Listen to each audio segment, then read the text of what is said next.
Is Donald Trump's new administration going to make it easier for the average American to buy a home? I'm a consumer advocate for first-time home buyers across the country. This video is based on the questions that I get from first-time home buyers all the time, especially during the election years. I don't know about you, but I've had enough of politicians telling me what matters. So I'd love to know, what's concerning you now post-election? Comment below with your questions so we can open up the conversation to what really matters to you. I don't care who's in office. Nobody's doing enough for first-time homebuyers. So I'm going to be very critical of any policies and any promises and look deep to make sure that they're actually something that's going to help you and not just empty campaign promises. Trump's campaign promise was to restore our economy.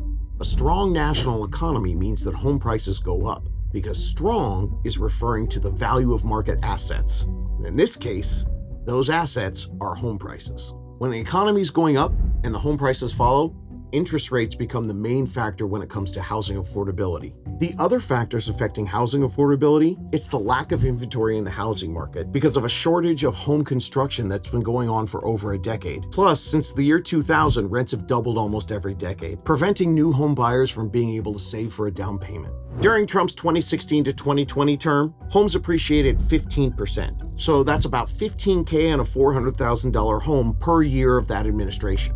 Most economists agree that these increases didn't have anything to do with Trump's housing policies during the first term. It had much more to do with the inventory shortage that began back in 2008. You know, supply and demand. Analyzing most of Trump's housing agenda remains somewhat murky. And this has been most economists' evaluation of Trump's campaign promises. He was lacking actual definition in what he was pledging and how that would affect housing affordability. His main answers to the problem were to slash inflation and to eliminate the immigration problem that he and J.D. Vance said were a main factor in creating unaffordable housing. So as for the inflation policy change, inflation is already back to 2%, which is where it was in his first term. And as for immigration, it's been widely disputed by many economists, including a report from the Harvard Joint Center for Housing Studies. The report stated that the two factors that were affecting housing affordability were the higher interest rates and the post-pandemic era spike in housing prices caused by low inventory. Quote, "The timing of the recent surge in immigration does not line up with the high growth in both rents and home prices that happened at the start of the pandemic. Housing demand during the pandemic has been primarily shaped by native-born household growth in a time of constrained housing supply, aka low inventory."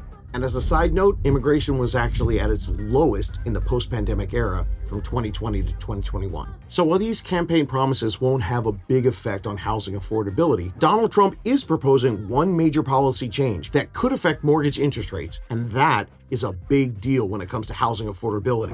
The Trump campaign has been quietly talking about privatizing Fannie Mae and Freddie Mac, taking them out of conservatorship. Fannie Mae and Freddie Mac handle about 70% of all the mortgages in the US. And in 2008, during the housing crash, they were put into conservatorship to make sure that they stayed financially stable. The issue of ending the conservatorship or keeping the conservatorship or privatizing these companies, it's been debated widely for the last decade. In fact, they tried to get this process going during his first term, 2016 to 2020. And if you want to get deeper into this, I made this video right here that goes deeper into conservatorship or privatizing these companies. But for 2025, most economists don't see this happening anytime soon. Now we'll look at Trump's other housing policies that he pledged during his campaign, using federal land, cutting mortgage interest rates, tariffs, and reducing restrictions on home builders. We're going to have land released, and on that land, we're going to build housing. We're going to have housing built. Nationwide, the federal government owns about 27% of the land of the country.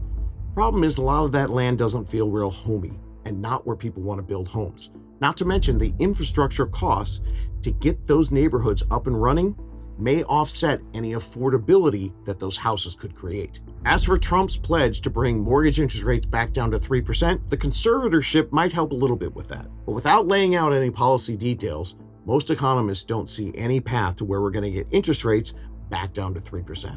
The average mortgage rate since the 1970s is 7.7%. And that 2% and 3% mortgage rates that we saw, this was a one-time strategy done by the banks to make sure that everyone stayed afloat. You may have heard that Donald Trump isn't getting along with the chairman of the Federal Reserve, that's Jerome Powell. Some of the president-elect's advisors have suggested that you should resign. If he asked you to leave, would you go? No. Now, the Federal Reserve acts independently from the administration when it decides to make cuts, and those decisions are based purely on the nation's economic factors. We'll see how this is going to play out, so keep watching here for more updates. One of Trump's biggest campaign pledges, tariffs. To me, the most beautiful word in the dictionary is tariff. It's for protection of the companies that we have here and the new companies that will move in. Now, this has been hotly debated by many economists. Tariffs also have another side. Isn't that something that you have to acknowledge? No. You could be. Many of them are concerned we're going to see a rise in inflation due to these tariffs. And when it comes to housing affordability, if the cost of goods increase to build your home, that means higher home prices. So let's break it down for housing. Trump says he can put tariffs on imports from other countries, like the resources that we need to build more homes. He says the other countries will pay the tariffs, keeping the cost of the goods the same and bringing more money into the American economy. The other side says, what if they say no? Or what if they increase the prices to offset the price of the tariffs? Well, if that's the case, then housing affordability will see a little change.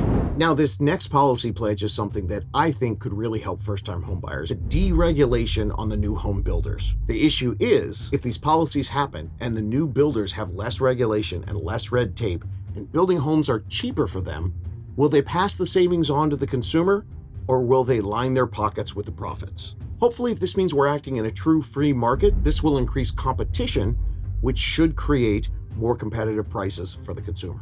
So currently, with Trump's undefined policy initiatives, we don't have a lot of data to know what the future will bring. I'll be watching for the coming signs in these policy changes, but they're going to take time before we actually have all the data to see how they're affecting our economy and how it affects things for first-time homebuyers. So if this is something you're looking for and something you're interested in, like, subscribe, and turn on all your notifications. This is the place where we bring nonpartisan, non-biased information. Doesn't matter if it's red or blue, we're talking to you, the first-time homebuyer. See you at the next video.